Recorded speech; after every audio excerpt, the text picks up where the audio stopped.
शुरुआत कर रहे हैं हम लोग alcohol phenol and ether chapter के लेक्चर नंबर 17 का, जिसमें आज हम लोग पढ़ेंगे किसके बारे में, एनीसॉल के बारे में। किसके बारे में, एनीसॉल। इससे पहले जो क्लास था उसमें हम लोग पढ़े थे ईथर बनाने का विधि, ईथर का भौतिक गुण और रासायनिक गुण। ईथर वाला टॉपिक पूरा कंप्लीट हो गया था। ईथर में से ही जैसे कि डाई एथिल ईथर पढ़े थे ना, C2H5O C2H5। अब वो क्या था, एल्किल, ध्यान देना ना, एल्किल वाला ईथर था। क्लियर है कि नहीं, कैसा एल्किल था, क्या बोलते हैं यार इसको, एलिफेटिक ईथर था। कैसा ईथर था, एलिफेटिक ईथर, जिसमें केवल आर ग्रुप रहता था, एरिल ग्रुप रहता था क्या, नहीं। अब हम लोग किसके बारे में पढ़ रहे हैं, एरोमेटिक ईथर। क्या पढ़ रहे हैं, एरोमेटिक ईथर। क्लियर है, जिसमें क्या रहेगा, बेंजीन रिंग रहता है। ऐसा ईथर जिसमें क्या उपस्थित हो, बेंजीन रिंग, उसको क्या बोलते हैं, एरोमेटिक ईथर। क्या बोलते हैं, एरोमेटिक ईथर। यहाँ तक क्लियर है। अब ध्यान देना, एनीसॉल के बारे में पढ़ेंगे, लेकिन हाँ उससे पहले एक मोस्ट टाइम पे रिएक्शन होता है, उल्मान अभिक्रिया किसे कहते हैं, बताना भूल गया था, लिख लो उल्मान अभिक्रिया, लिखो हेडिंग डालो उल्मान अभिक्रिया। फिर शुरू करेंगे ना एनीसॉल को। उल्मान अभिक्रिया में क्या होता है, ब्रोमोबेंजीन लेते हैं हम लोग, क्या लेते हैं, ब्रोमोबेंजीन। ये देखो ये ब्रोमोबेंजीन ये ले लिया। अब इस ब्रोमोबेंजीन का अभिक्रिया किसके साथ कराते हैं, फिनॉल के साथ। किसके साथ, फिनॉल के साथ, ये OH। ठीक है, जब ब्रोमोबेंजीन के साथ किसका अभिक्रिया होता है, आपका फिनॉल का। किसका, फिनॉल का। लिख दूं क्या इसको, ब्रोमोबेंजीन। ठीक है ना, ब्रोमोबेंजीन। और ये क्या है आपका, फिनॉल। क्या है, फिनॉल। किसकी उपस्थिति में होगा, KOH की उपस्थिति में। किसकी उपस्थिति में, KOH की उपस्थिति में। तो क्या होगा, ध्यान से समझना, KOH की उपस्थिति में जब रिएक्शन होगा तो यहाँ पास से क्या निकल जाएगा, HBr। क्या निकल जाएगा, HBr। क्या निकल जाएगा, HBr। यहाँ तक क्लियर है कि नहीं, ठीक है। और ध्यान से समझना, ये और ये दोनों फिनिल है, तो ये एक फिनिल ऐसा, ध्यान देना ना, एक फिनिल, और ये क्या आ गया O, और ये फिर से आ गया क्या, एक फिनिल। समझ आ रहा है कि नहीं, ठीक है। तो ये क्या बना, डाईफेनिल ईथर। क्या बना, डाईफेनिल ईथर। तो ये याद रख लेना ना, डाईफेनिल ईथर कैसे बनता है, उल्मान अभिक्रिया से बनता है। किससे बनता है, उल्मान अभिक्रिया। इसको कैसे लिख सकता हूँ, C6H5O C6H5, वही है, डाईफेनिल ईथर बोलते हैं। क्या बोलते हैं, डाईफेनिल ईथर। दिमाग में छाप लेना, उल्मान अभिक्रिया। मैं पढ़ा रहा हूँ तुम लोगों को एरोमेटिक ईथर। क्या पढ़ा रहा हूँ, एरोमेटिक ईथर। और एरोमेटिक ईथर में पहला जो ईथर है एरोमेटिक का, C6H5O C6H5, ये हो गया खत्म। क्लियर है, खत्म, पहला ईथर खत्म। आगे बढ़ जाऊं, हो गया। किससे बनता है ये, उल्मान अभिक्रिया से। किसकी उपस्थिति से, KOH की उपस्थिति में। KOH की उपस्थिति में क्या होता है, विहाइड्रोहेलोजनीकरण। देखो हुआ है, विहाइड्रोहेलोजनीकरण। यहाँ तक क्लियर है। ब्रोमोबेंजीन लेते हैं, फिनॉल लेते हैं, बन जाता है। क्लियर है, आगे बढ़ जाऊँ। नेक्स्ट देखिए क्या, नेक्स्ट अब हम लोग पढ़ रहे हैं दूसरा। ठीक है ना, पहला तो एक ठोक उदाहरण हो गया, C6H5O C6H5।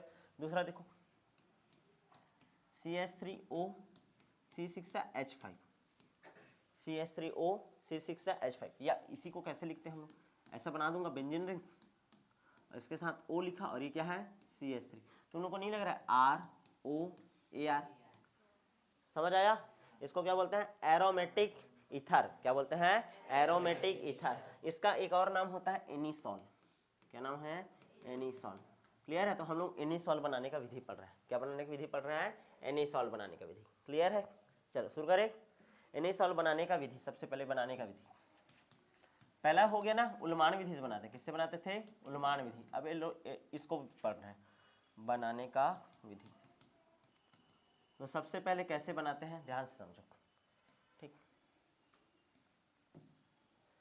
सोडियम फिनॉक्साइड लेना। देखो हम लोग क्या पढ़ते हैं, ROH ऐसा पढ़ते हो, यहाँ पास AROH ऐसे भी लिख सकता हूँ। ये क्या होता है, फिनॉल। क्या होता है, फिनॉल। अरे ये देख फिनॉल, ये फिनॉल है, देख यहाँ से H को हटाता हूँ, फिनॉक्साइड बोलता हूँ। क्या बोलता हूँ, फिनॉक्साइड। अब यहाँ पास Na जोड़ दिया तो क्या बोलूँगा, सोडियम फिनॉक्साइड। क्या बोलूँगा, सोडियम फिनॉक्साइड। तो ये बन गया सोडियम फिनॉक्साइड। समझ आया कि नहीं सबको, क्या बना, सोडियम फिनॉक्साइड। पहले क्या लेना है, सोडियम फिनॉक्साइड, लिख लो सोडियम फिनॉक्साइड। अब इस सोडियम फिनॉक्साइड का अभिक्रिया किसके साथ होगा, मैं बोल रहा हूँ CH3I के साथ। किसके साथ, CH3I के साथ। मेथिल आयोडाइड, किसके साथ, मेथिल आयोडाइड, CH3 ये I। तो क्या निकल जाएगा यहाँ से, CH3 NaI। क्या निकल जाएगा, NaI।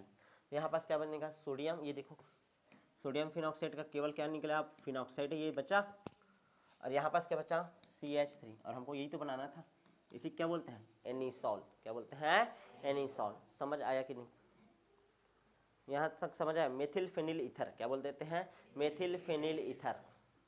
पहले मेथिल, फिर फेनिल, फिर ईथर, सामान्य नामकरण मेथिल फेनिल ईथर। यहाँ तक समझ आया कि नहीं। कितना ठोक पढ़ लिए हम लोग एरोमेटिक ईथर, 2। पहला ये और दूसरा क्या आ गया आपका, एनीसॉल। पहला डाइफेनिल ईथर और दूसरा क्या हो गया, methyl phenyl ether. Methyl phenyl ether पहला और ये दूसरा।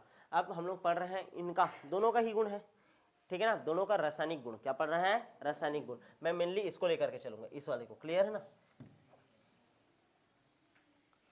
रासायनिक गुण डालो, हेडिंग डालो, एनीसॉल के रासायनिक गुण।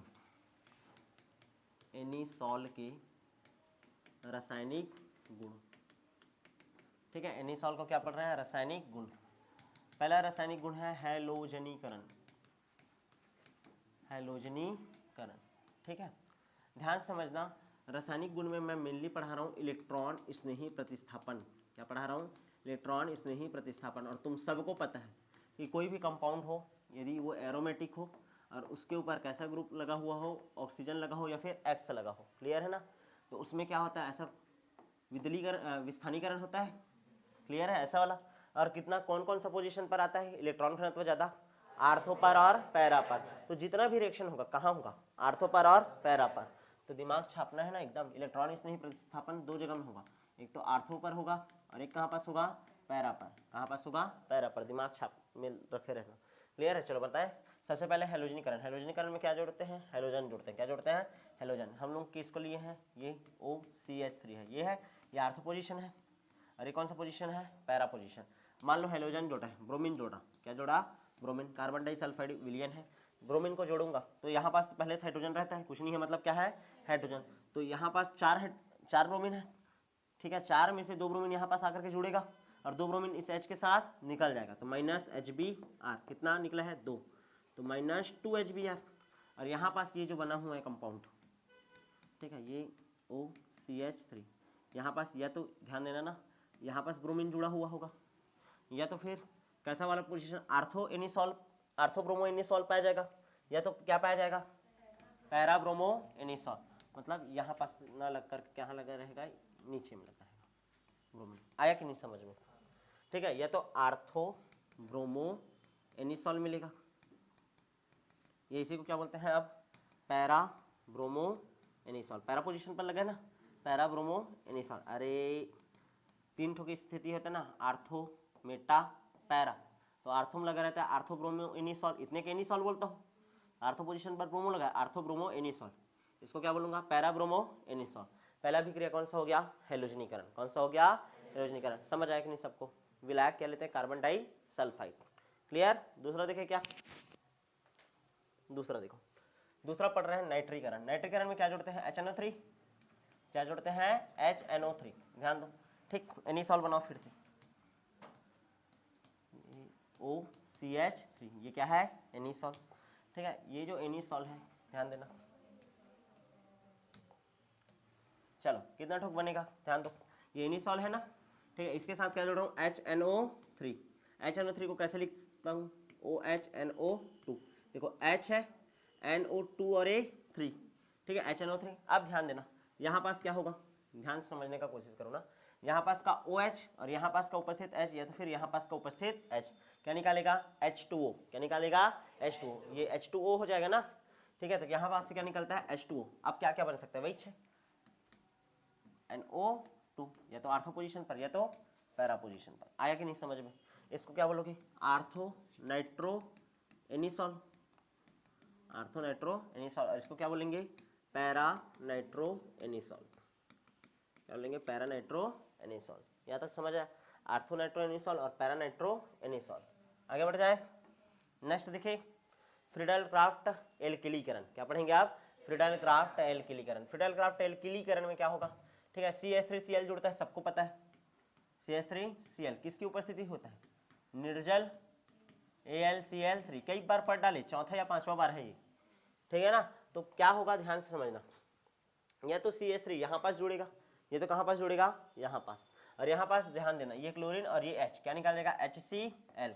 तो ध्यान समझना जी, या तो ध्यान दो ना, हम लोग क्या पढ़ रहे हैं, फ्रीडल क्राफ्ट, दूसरा तीसरा फ्रीडल क्राफ्ट। और वो भी कौन सा अभिक्रिया, एल्किलीकरण। कौन सा, एल्किलीकरण। एल्किल जुड़ता है, कौन जुड़ता है, एल्किल, CH3 यदि, ठीक है ना। तो ये यहाँ पास या तो जुड़ेगा, ये तो जुड़ेगा यहाँ पास, समझ आया। और क्या निकलता है, HCl। इसको क्या बोलेंगे, ध्यान दो, आर्थोमेथिल एनिसोल। क्या बोल देते हैं, आर्थोमेथिल एनिसोल, एनिसोल। या तो क्या बोलेंगे, पैरामिथिल एनिसोल, पैरामिथिल एनिसोल। किसी कोई दिक्कत, ठीक है। कितना रिएक्शन हो गया टोटल, 3 रिएक्शन। कितना रिएक्शन, 3।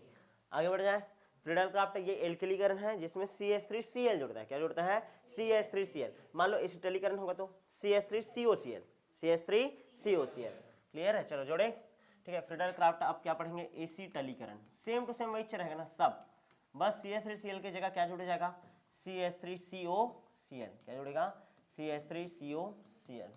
क्लियर है, ध्यान दो आप, CH3COCl, यहाँ पास का Cl और यहाँ पास का H, क्या निकालेगा, HCl। अब क्या बचा, CH3CO। चलो देखो, COCH3 आया समझ में। यहाँ पास क्या हो जाएगा, COCH3, COCH3। अब यहाँ पास ध्यान से समझना, ये OCH3 है और ये COCH3 है। इसका नाम होता है 2-मेथॉक्सी एसिटोफिनोन, ठीक है। ध्यान से समझने का कोशिश करो। ये पहला ग्रुप और ये दूसरा, इसको वरीयता देंगे एसिटोफिनोन। इतना जब कंपाउंड रहता है इसको क्या बोलते हैं, एसिटोफिनोन। देखो अभी तक इसको जोड़ करके एनिसॉल बोलता था मैं, अब ये वरीयता रखता था तब का कहानी है, अब वरीयता कौन रखता है, ये। क्लियर है ना, समझ आया कि नहीं। इसको बोलते हैं एसिटोफिनोन। क्या बोलते हैं, एसिटोफिनोन। ध्यान से समझो, कैसे बताऊँ, कीटोन रहता है, कीटोन RCOR, तुमको नहीं लग रहा है, RCOAR है, R है, CO है और ये AR है। वरीयता दिया जाता है हमेशा किसको, कीटोन को। इथर ये रहेगा, इथर रहेगा और कीटोन रहेगा, ठीक है ना, ये रहेगा और ये रहेगा। तो आप तुम लोगों को बताया था कितने आलू उसने ऐसे करके ट्रिक बताया था, वरीयता श्रेणी, ठीक है। तो सबसे पहले ऊपर में, सबसे ऊपर में तो क्या रहता है, कार्बोक्सिलिक अम्ल रहता है सबसे पहले, ठीक है। कभी भी ऐसा कंपाउंड दिखे COOH दिख जाए तो जहाँ पास COOH वहीं पास से पहला नंबर गिनते हैं। क्लियर है, तो वैसे ही श्रेणी बनता है क्रियात्मक समूह श्रेणी। जब नामकरण पढ़े थे तब उसमें बताते हैं बहुक्रियात्मक समूहों का नामकरण। जैसे देखो 1 कार्बन, 2 कार्बन, 3 कार्बन, 4 कार्बन, यहाँ पास OH जुड़ गया, यहाँ पास ऐसा है COOH। अब इसका नाम कैसे करूँगा, ये एल्कोहल है कि कार्बोक्सिलिक अम्ल है, दिमाग खराब होगा। और ये देखो ये हेलोजन भी जुड़ गया यहाँ पास, आ रहा है कि नहीं समझ। तो इसमें वरीयता देना रहता है, किसको प्राथमिकता देंगे, तो वरीयता श्रेणी में याद रखना COOH को पहले प्राथमिकता देते हैं। यहाँ पास से पहला कार्बन गिनेगा, पहला, दूसरा, तीसरा, चौथा और ये 5वां। अब ये तो प्रतिस्थापी के रूप में रहेगा 4 क्लोरो, क्या हो जाएगा, 4 क्लोरो, 4 क्लोरो। उसके बाद तीसरा में क्या है, ऑल, 3 ऑल। फिर ये कितना कार्बन है टोटल, 5, तो 5 को पेंटेनोइक, क्या बोलेंगे, पेंटेनोइक एसिड। आ रहा है कि नहीं समझ। तो वैसे ही समझो कि यहाँ पास देखो 2 प्रकार का ग्रुप है, यहाँ पास RCOR हो गया, RCOR, और एक कैसा ग्रुप हो गया, ROAR, वही आ गया, R है, ये O है और ये फिर से AR। आ रहा है कि नहीं समझ। तो वरीयता किसको देते हैं, इसको देते हैं। क्लियर है, समझ आ रहा है कि नहीं, कीटोन वाले को किसको दे देते हैं, वरीयता कीटोन वाले को। तो इसको बोलते हैं एसिटोफिनोन। क्या बोलते हैं, एसिटोफिनोन। अब दूसरा पोजीशन पर क्या लिखा है, मेथॉक्सी, क्या लगा हुआ है, मेथॉक्सी। तो इसका नाम हो जाता है 2-मेथॉक्सी एसिटोफिनोन, 2-मेथॉक्सी एसिटोफिनोन। ऐसा टाइप का नामकरण चलेगा, समझ आया कि नहीं, ठीक है। 2-मेथॉक्सी एसिटोफिनोन, ठीक। यहाँ पास पहला, दूसरा, तीसरा, चौथा, इसका नाम होगा तो 4-मेथॉक्सी एसिटोफिनोन। समझ आया कि नहीं, एसिटोफिनोन बोल देते हैं जी, ये जुड़ा रहता है कभी भी, तो क्या बोलते हैं, एसिटोफिनोन। समझ आया। तो इस तरीके से आपका alcohol, phenol and ether chapter पूरी तरीके से क्या होता है, कंप्लीट। अब जो नेक्स्ट क्लास होगा उसमें मिलेंगे हम लोग नेक्स्ट वीडियो के साथ, नेक्स्ट चैप्टर के साथ।